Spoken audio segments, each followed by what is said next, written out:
நண்பர்கள் அனைவருக்கும் வணக்கம். இன்றைக்கி நம்ம மாடி தோட்டத்தில் ஒரு 50 செடிகளுக்கு பயன்படுத்தக்கூடிய ஒரு பெஸ்ட் ட்ரிப் இரிகேஷன் கிட் தான் நம்ம பார்க்க போகிறோம். இந்த கிட்டு ஏன் பெஸ்ட் அப்படின்னு கேட்டிங்கன்னா, இதுக்கு முன்னாடி நம்ம சேனலில் கவர்மெண்ட் கிட்டில் கொடுத்த சில கிட்டும் நான் அன்பாக்சிங் பண்ணி ரிவ்யூ பண்ணியிருக்கேன். நான் மாடி தோட்டத்தில் பயன்படுத்தியிருக்கேன். அது மட்டும் இல்லாமல் நான் வெளியிலையும் பார்த்தீங்கன்னா ஒரு சில பிராண்ட் வாங்கி பயன்படுத்தியிருக்கேன். இதெல்லாம் நான் வாங்கி பயன்படுத்தும் போது அதில் என்னென்ன குறைகள் இருந்ததோ அதையெல்லாம் நிவர்த்தி செஞ்சு நம்ம ஒரு நிறுவனத்துக்கிட்ட ரெக்வஸ்ட் பண்ணி எங்கள் மாடி தோட்டத்தில் பயன்படுத்துறதுக்கு இந்த மாதிரி ஒரு ட்ரிப் இரிகேஷன் கிட் வேணும், அதில் எந்தெந்த ஸ்பெஷலிட்டிலாம் வேணும், இந்த குவாலிட்டிலாம் வேணும் அப்படின்னு சொல்லி நான் பாட்பர் நிறுவனத்திட்ட பேசி இந்த ஒரு கிட்டை உருவாக்கியிருக்கோம். இதுக்கு முன்னாடி இந்த பாட்பர் நிறுவனத்துடைய ஃபுல்லி ஆட்டோமேட்டிக் கிட் எல்லாமே போட்டிருப்பேன். இந்த ஃபுல்லி ஆட்டோமேட்டிக் கிட் வந்து பார்த்திங்கன்னா கொஞ்சம் காஸ்ட் அதிகமாக இருக்குது. ப்ளஸ் அது வந்து பார்த்திங்கன்னா எல்லாருக்கும் பயன்படுற மாதிரி இருக்காது. கொஞ்சம் பெரிய அளவில் மாடி தோட்டம் வச்சுருக்கவங்களுக்கு யூஸ்ஃபுல்லாக இருக்கும். ஆனால் ஆரம்ப காலகட்டத்தில் ஒரு 50 தொட்டிகள் வச்சு மாடி தோட்டம் ஸ்டார்ட் பண்ணுறவங்களுக்கு பயன்படுற மாதிரி ஒரு கிட் ரெடி பண்ணி கொடுங்கன்னு சொல்லிட்டு இந்த பாட்பர் நிறுவனத்துக்கிட்ட கேட்டிருந்தோம். நம்ம புவன் சாரும் பார்த்திங்கன்னா நம்ம கேட்ட மாதிரியே நம்ம என்னென்ன தேவைகள் இருக்குதுன்னு சொல்லியிருந்தோம். அதுக்கு தகுந்த மாதிரி ஒரு கிட்டை வந்து பார்த்திங்கன்னா நம்ம மாடி தோட்டத்துக்காகவே லான்ச் பண்ணியிருக்காரு. பொதுவாக வளர்ந்த நிறுவனங்கள்லாம் பார்த்திங்கன்னா அவங்க ரெடி பண்ணுறது தான் கிட்டு, அவங்களுக்கு என்ன தோணுதோ அதான் செய்வாங்க. ஆனால் இந்த மாதிரி சில நிறுவனங்கள் தான் நம்மக்கிட்ட ஃபீட்பேக் கேட்டு எந்த மாதிரி வேணும் அப்படின்றத கேட்டு அதுக்கு தகுந்த மாதிரி ஒரு கிட்டும் ரெடி பண்ணுறாங்க. ஸோ அதனால் நம்மளும் வந்து பார்த்திங்கன்னா இந்த மாதிரி வளரக்கூடிய நிறுவனங்களுக்கு கண்டிப்பாக சப்போர்ட் பண்ணணும். இந்த கிட்டில் நம்ம கேட்ட மாதிரி குவாலிட்டி மட்டும் தான் இம்ப்ரூவ் பண்ணியிருக்காங்களா அப்படின்னு பார்த்திங்கன்னா விலையும் கொஞ்சம் அதிகமாக தான் இருந்தது. அவர்கிட்ட பேசி எனக்கு விலையும் இன்னும் கொஞ்சம் கம்மி பண்ணி கொடுங்கன்னு சொல்லி கேட்டிருந்தேன். அதனால் விலையும் பார்த்திங்கன்னா கம்மி பண்ணியிருக்காரு. இந்த கிட்டை நான் ரிவ்யூ பண்ணி முடிச்சுட்டு இந்த கிட்டை நம்ம சப்ஸ்கிரைபர் யாராவது ஒருத்தருக்கு அதை வந்து கிஃப்டாக கொடுக்க போகிறேன். கிவ்அவே அப்படின்னு உடனே வீடியோவை அப்படியே ஸ்கிப் பண்ணிட்டு போயிட வேண்டாம். இந்த கிவ்அவே வந்து பார்த்தீங்கன்னா நம்ம குலுக்கல் முறையில் தான் கொடுக்க போகிறோம். அதனால் யார் முதல்ல பதிவு பண்ணால் யார் கடைசியில் பதிவு பண்ணான்றதெல்லாம் கிடையாது. குலுக்கல் முறையில் தேர்ந்தெடுக்கிறதால உங்களுக்கு லக் இருந்தால் கண்டிப்பாக கிடைக்கும். அதனால் இந்த வீடியோவை முழுசாக பார்த்து முடிச்சுட்டு ரூல்ஸ் அண்ட் ரெகுலேஷன்லாம் தெரிஞ்சுக்கிட்டு அதுக்கப்புறம் இந்த போட்டியில் நீங்கள் கலந்துக்க விருப்பப்பட்டீங்கன்னா டிஸ்கிரிப்ஷனில் இருக்கக்கூடிய லிங்கை கிளிக் பண்ணி உங்களுடைய பெயர், முகவரி, தொலைபேசி எண் இதெல்லாம் பதிவு பண்ணுங்கள். ஆனால் யாராவது ஒருத்தருக்கு தான் இந்த கிட் வந்து பரிசாக கிடைக்க போகுது. அது குலுக்கல் முறையில் தேர்ந்தெடுக்க போகிறோம். அந்த குலுக்கல் முறையில் யாருக்கு கிடைக்க போகுதுங்கிறத நம்ம ஒளிவு மறைவு இல்லாமல் எப்போவுமே ஷார்ட்ஸ் வீடியோவில் அப்லோட் பண்ணிட்டு தான் இருக்கோம். வின் பண்ணவங்களுக்கு இந்த கிட் வந்து பார்த்திங்கன்னா கொரியர் மூலமாக அனுப்பி வைக்கப்படும். இதுக்கு வந்து பார்த்திங்கன்னா நீங்கள் கொரியர் சார்ஜும் பே பண்ண தேவையில்லை, ப்ராடக்ட்டுக்கான சார்ஜும் பே பண்ண தேவையில்லை. இது வந்து முழுக்க உங்களுக்கு இலவசமாக வந்து சேரும்.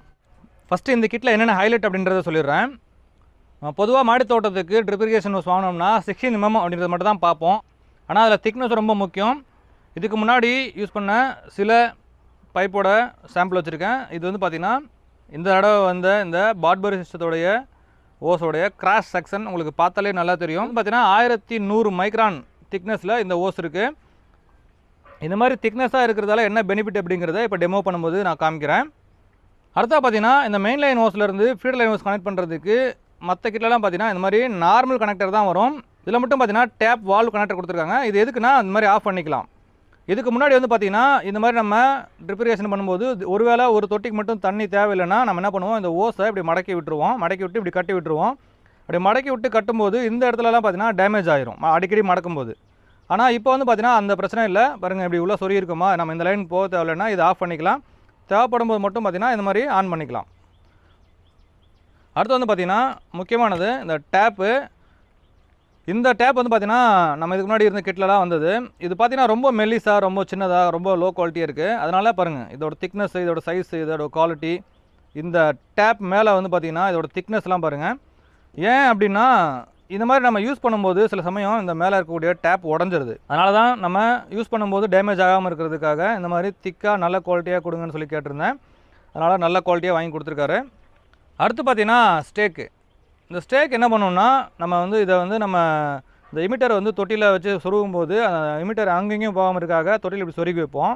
இது வந்து பார்த்திங்கன்னா இப்படி இந்த மாதிரி 2 ஹோல்ஸ் இருக்கும். ஹோல்ஸில் சொருகிட்டோம்னா ஒன்று இந்த கனெக்டரையோ அல்லது இந்த இமிட்டரையோ கழட்டிட்டு தான் இதை வெளியே எடுக்க முடியும், மற்றபடி எடுக்க முடியாது. ஆனால் இப்போ பாட்பரில் கொடுத்துருக்கு வந்து பார்த்திங்கன்னா இந்த மாதிரி மேலே கட் பண்ணி கொடுத்து சொல்லியிருக்கேன். இதில் வந்து பார்த்திங்கன்னா 4 mm, 3 mm, 2 mm நம்ம எந்த ஓஸ் வேணாலும் வச்சுக்கலாம். ஜஸ்ட் வேணுங்கிறப்போ இதில் சொருகி வச்சுக்கலாம். அதோட சின்னதாக வேணும்னா இன்னும் கீழே சொருகிக்கலாம். தேவையில்லைன்னு போது டக்குன்னு எடுத்துக்கலாம். அந்த மாதிரி ஒரு ஸ்டேக் கொடுத்துருக்காங்க. மற்றபடி வந்து பார்த்திங்கன்னா இந்த எல் கனெக்டர், டி கனெக்டர் இதெல்லாம் வந்து பார்த்திங்கன்னா நார்மல் மார்க்கெட்டில் இருந்தது, நல்லா தான் இருந்தது. அதனால் அதே மாதிரி கொடுக்க சொல்லியிருக்கேன். அதே மாதிரி வாங்கி கொடுத்துருக்காங்க. சரி, இப்போ வந்து பார்த்தீங்கன்னா குயிக்காக நம்ம இந்த பாக்ஸை வந்து அன்பாக்சிங் பண்ணிடலாம். கிட்டில் என்னென்ன பொருட்கள்லாம் இருக்குது. இந்த கிட் வந்து பார்த்தீங்கன்னா நம்ம இதுக்கு முன்னாடி பார்த்த மாதிரி ஒரு காமன் கிட் கிடையாது. இதில் வந்து பார்த்தீங்கன்னா சில விஷயங்கள்லாம் வந்து நம்ம மேம்படுத்தியிருக்கோம். இது வந்து பார்த்தீங்கன்னா ஒரு பேசிக் மாடல் கிட் அப்படின்றால ஒரு 50 செடிகளுக்கு ஆகிற மாதிரி ஒரு கிட் ரெடி பண்ணியிருக்காங்க. சரி, இப்போ நான் வந்து பார்த்தீங்கன்னா இந்த கிட்டை முதல்ல பிரித்து இதில் என்னென்ன இருக்குன்றதை முதல்ல தனியாக எடுத்து வச்சுறேன். முதல்ல எடுத்த உடனே இதில் பார்த்தீங்கன்னா யூசர் மேனுவல் இருக்குது. புதுசாக மாடி தோட்டம் ஆரம்பிக்கிறவங்களுக்கு இந்த ட்ரிப் இரிகேஷன்லாம் வந்து எப்படி பண்ணணும் அப்படின்னு தெரியலனா கூட இதில் வந்து பார்த்தீங்கன்னா சில விளக்கப்படங்கள் கொடுத்துருக்காங்க. இதை வச்சு நம்ம இந்த ட்ரிப் இரிகேஷன் பண்ண முடியும். இதில் வந்து பார்த்தீங்கன்னா மெயின் லைன் ஓஸ் வந்து 20 மீட்டர் கொடுத்துருக்காங்க.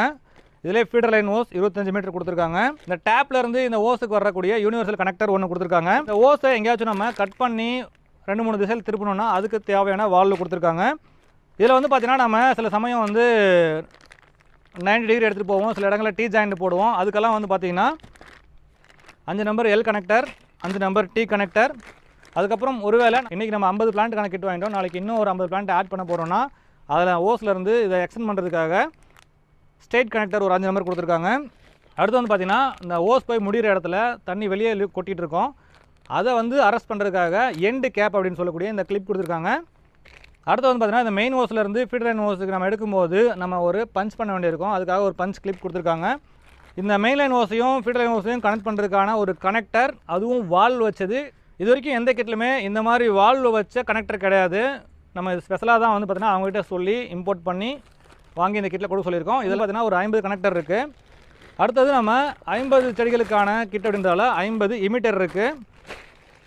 இந்த 50 இமிட்டரையும் நம்ம தொட்டியில் சொருகி வைக்கிறதுக்கான 50 ஸ்டேக் இருக்குது. ப்ளஸ் நம்ம எங்கேயாச்சும் தெரியாமல் பஞ்ச் பண்ணிட்டோம், அந்த இடத்துல நமக்கு இப்போ தேவையில்லை அப்படின்னு தோணுதுன்னா அந்த ஓட்டையை அடைக்கிறதுக்காக இந்த டம்மி வந்து பார்த்திங்கன்னா ஒரு 20 நம்பர் கொடுத்துருக்காங்க. இப்போ நம்ம இதில் இருக்கக்கூடிய ப்ராடக்டை மட்டும் நம்ம பார்த்துறோம். அதுக்கப்புறமா இதை கனெக்ட் பண்ணி எப்படி ஒர்க் ஆகுதுன்றதை சும்மா ஒரு சின்ன டெமோ பார்க்கலாம். இது வந்து பார்த்திங்கன்னா நம்ம இதுக்கு முன்னாடி நம்ம மாடி தோட்டத்தில் பயன்படுத்தின சில கிட்லேருந்து எடுக்கப்பட்ட சில சாம்பிள்ஸ் இது. ஸோ இதிலலாம் வந்து பார்த்திங்கன்னா நமக்கு என்னென்னலாம் ட்ராபேக் இருந்ததோ அதெல்லாம் வந்து பார்த்திங்கன்னா இந்த கிட்டில் கொஞ்சம் அவங்ககிட்ட பேசி இந்த மாதிரிலாம் வேணும்னு சொல்லி கேட்டு வாங்கியிருக்கோம். அதில் என்னென்ன வித்தியாசம் இருக்குன்றதையும் நான் உங்களுக்கு சொல்லிடுறேன். பொதுவாக நம்ம வந்து ஒரு கிட் அப்படின்னு எடுத்துட்டோம்னா 16 mm ஓஸ் தானே அப்படின்னு நினைப்போம். இந்த ஓஸில் வந்து நிறைய விஷயங்கள் இருக்குது. உங்களுக்கு திக்னஸ் பார்த்தாலே தெரியும். மஞ்சள் கோடு இருக்கு இல்லைங்களா, இது வந்து ஒரு நிறுவனத்தோடது. இந்த பக்கம் கட் பண்ணி வச்சுருப்பாங்க, இதெல்லாம் வந்து பார்த்திங்கன்னா ஒவ்வொரு நிறுவனத்தோட இது. 16 mm ஓஸில் நமக்கு என்னென்ன பிரச்சனைகள்லாம் வரும் அப்படின்னு பார்த்திங்கன்னா, ஒன்று வந்து சரியாக ஃபிட் ஆகாமல் லீக்கேஜ் ஆகும். ரெண்டாவது திக்னஸ் கம்மியாக இருந்து எங்கேயாச்சும் ஃபோல்ட் ஆயிரும், தண்ணி வந்து ஒழுங்காக போகாது.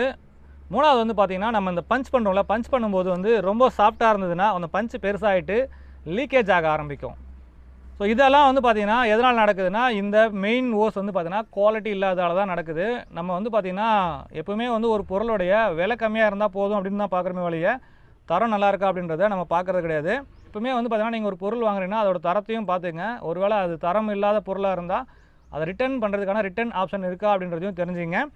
இப்போ வந்து பார்த்திங்கன்னா இந்த பாட்பரி நிறுவனத்தையும் நான் வந்து பேசியிருக்கேன். ஒருவேளை நீங்கள் கொடுக்குற பொருள் தரமானதாக இல்லை, எங்களுக்கு திருப்தி இல்லை அப்படின்னு தோணுச்சுன்னா கண்டிப்பாக நீங்கள் ரிட்டர்ன் எடுத்துப்பீங்களா அப்படின்னு கேட்டிருக்கேன். அவர் அதுக்கும் சரின்னு சொல்லியிருக்காரு. நம்ம மாடித்தோட்டத்தில் நான் இதுக்கு முன்னாடி பயன்படுத்தின சில ஓஸையும் இந்த ஓஸையும் நான் வந்து பார்த்திங்கன்னா உங்களுக்கு இந்த கிராஸ் செக்ஷனை காமிக்கிறேன். ஃபோட்டோவில் கவனிச்சின்னா தெரியும் எவ்வளோ திக்னஸ் இருக்குது அப்படின்னு சொல்லிட்டு.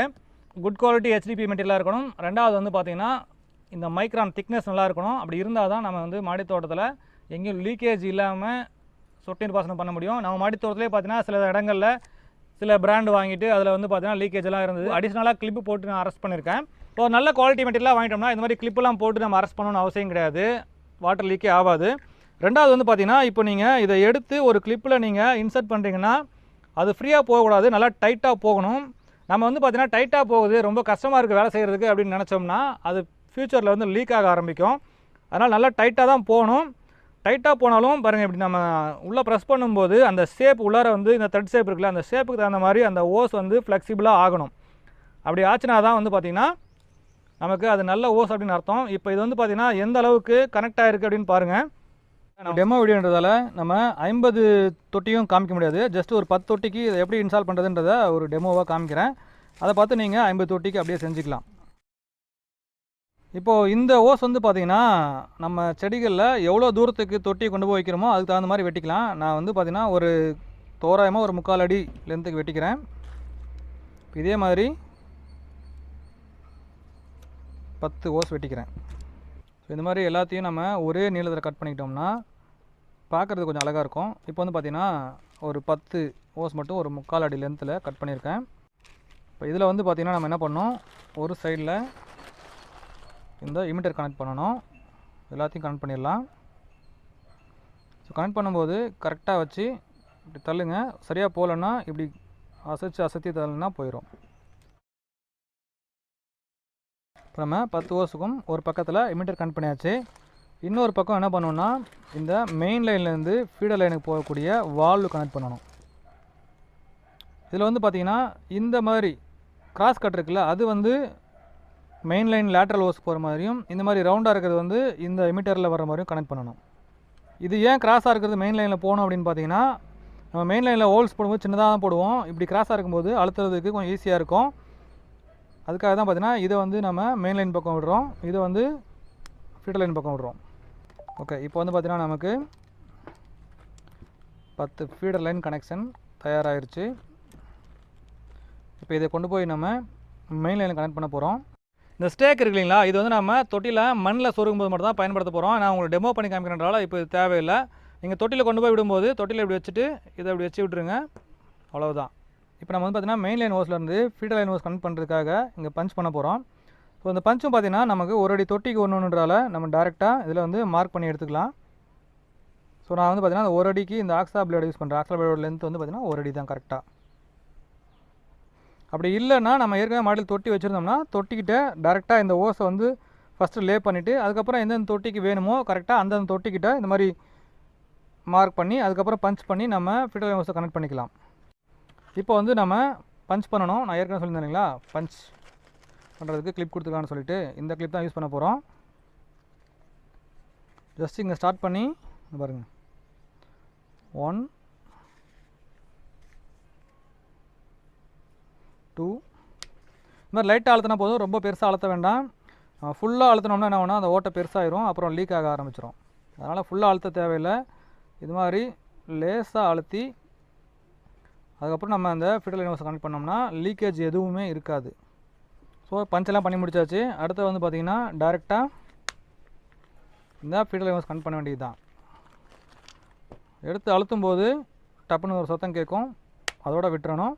இந்த இடத்துல வந்து பார்த்திங்கன்னா நம்ம மறுபடியும் டிஸ்கனெக்ட் பண்ணி கனெக்ட் பண்ணி திருப்பி நம்ம மாட்டினோம்னா லீக்கேஜ் அதிகமாகும். அதனால் முடிஞ்ச வரைக்கும் ஒன்ஸ் நீங்கள் ஃபிக்ஸ் பண்ணிட்டீங்கன்னா அதை அடிக்கடி டிஸ்கனெக்ட் பண்ணாதீங்க.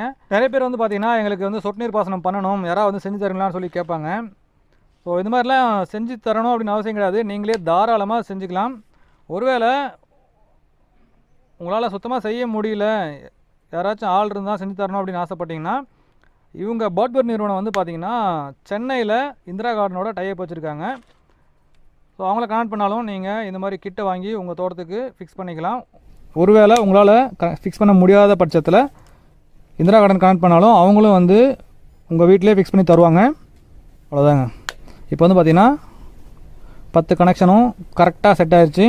இப்போ இதை கொண்டு போய் நம்ம டேப்பில் கனெக்ட் பண்ண போகிறோம். டேப்பில் கனெக்ட் பண்ணுறதுக்கு முன்னாடி நான் இங்கே இந்த வால்வ் எப்படி கனெக்ட் பண்ணுறதும் ஒன்றும் காமிச்சிட்றேன். இந்த வால்வ் வந்து பார்த்திங்கன்னா நம்ம இதை கனெக்ட் பண்ண போகிறோம். இது வந்து பார்த்திங்கன்னா இந்த மாதிரி ஃபுல் டைட் பண்ணிக்கணும். அதே மாதிரி இந்த எண்டு எப்படி ஒர்க் ஆகுதுன்னு காமிச்சிருந்தேன் இல்லைங்களா, இந்த எண்டு எப்படி எண்டு கேப் போடுறதுன்னு காமிச்சிருந்தேன். அதனால் இந்த எண்டு கேப்பும் எப்படி போடுறதுன்றதை உங்களுக்கு காமிச்சிட்றேன்.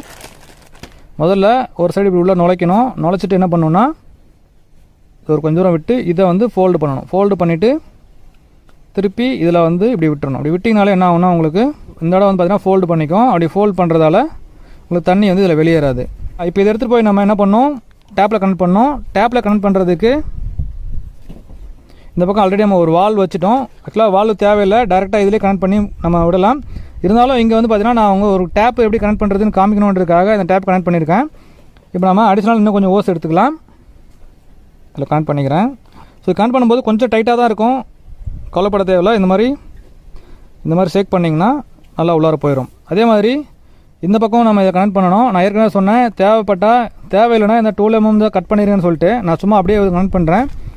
16 mm ஓஸ் வந்து பார்த்திங்கன்னா இங்கே வரைக்கும் போகணும். இது 12 mm, இது 16 mm. இப்போ வந்து பார்த்தீங்கன்னா இந்த 12 mm வந்து ஃப்ரீயாக போயிடுச்சு. 16 mm தான் டைட்டாக போகும். டைட்டாக போகும்போது இப்படி ஷேக் பண்ணி உள்ளே தள்ளணும். ஸோ கொஞ்சம் டைட்டாக தான் இருக்கும். டைட்டாக இருந்தால் தான் லீக்கேஜ் இல்லாமல் இருக்கும். நான் மறுபடியும் சொல்கிறேன்.